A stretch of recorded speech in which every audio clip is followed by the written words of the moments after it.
ഞായറാഴ്ച ആയി കഴിഞ്ഞപ്പോഴേ വെറുതെ ലുലു മാൾ വരെ ഒന്ന് പോകാമെന്ന് വിചാരിച്ചു. ഞങ്ങൾ ലുലു മാളിൽ എത്തിയിട്ടോ. എൻ്റെ പൊന്നോ, ഇവിടെ വന്നപ്പോഴാണ് വേറൊരു സത്യം മനസ്സിലാക്കിയത്. ലോകത്തുള്ള ജനങ്ങൾ മൊത്തം ഇവിടെ ഉണ്ട് കേട്ടോ. അത്രയും തിരക്കാണ്. ഇവിടെ ഓഫർ സമയമാണ് കേട്ടോ. അപ്പോൾ ഈ ഞായറാഴ്ച വരെയാണ് ഇവിടെ ഓഫറുള്ളൂ. അതിൻ്റെ ഒരു നല്ലൊരു തിരക്ക് ഇവിടെ ഉണ്ട് കേട്ടോ. തിരക്കെന്ന് പറഞ്ഞാൽ പോരെ നമുക്ക് കാലുത്താൻ സ്ഥലമല്ല. കണക്റ്റിലേക്കൊന്നും കയറാൻ പറ്റില്ല. ഹൈപ്പർ മാർക്കറ്റിൻ്റെ കാര്യം പിന്നെ പറയണ്ട കേട്ടോ. പരിസരത്തേക്ക് അടുക്കാൻ പറ്റില്ല. അത്രയും തിരക്കാണ്. ഞങ്ങൾക്ക് ഈ കണക്റ്റിൻ്റെ അകത്ത് ഒന്ന് കയറി പറ്റാൻ വേണ്ടി ഞങ്ങൾ കുത്തിക്കയറ്റി ഒന്ന് കയറി കേട്ടോ. എന്തെങ്കിലും വാങ്ങാമെന്ന് വിചാരിച്ചു കഴിഞ്ഞിട്ടുണ്ടെങ്കിൽ ക്യൂ നിന്ന് ബില്ലടിക്കേണ്ട കാര്യം ഓർക്കുമ്പോൾ നമുക്ക് വാങ്ങാനേ തോന്നണില്ല കേട്ടോ. ചുമ്മാ ഓരോന്നൊക്കെ പൊക്കി നോക്കി തുറന്ന് നോക്കിയൊക്കെ ഞങ്ങൾ അവിടെ നിന്ന് കുറേ സമയം കളഞ്ഞു കേട്ടോ.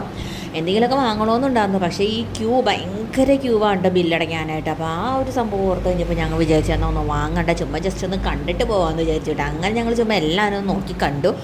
പിന്നെ അതിൻ്റെ ഇടയ്ക്ക് ഹൈപ്പർ മാർക്കറ്റ് വരെ ഒന്ന് പോയിട്ട് വന്നു കേട്ടോ. കാര്യം തിരക്കാണെങ്കിലും നമ്മളൊന്ന് കുത്തിക്കേറി ഒന്ന് പോയി വീഡിയോ എടുക്കാനൊക്കെ ഭയങ്കര പാടാണ് കേട്ടോ. അത്രയും തിരക്കാണ്. അതുകൊണ്ട് വീഡിയോ എടുക്കാൻ നിന്നില്ല കേട്ടോ. പിന്നെ അവിടെയൊക്കെ ചുറ്റിപ്പറ്റി കുറേ നേരം നിന്ന് കഴിഞ്ഞപ്പോൾ ഞങ്ങൾ അങ്ങനെ പയ്യെ വീട്ടിലോട്ട് തിരിച്ചു. ഒന്നും വാങ്ങിയൊന്നുമില്ല കേട്ടോ ഗൈസ്. ഞങ്ങൾ പയ്യെ മെട്രോ കയറി പോയി.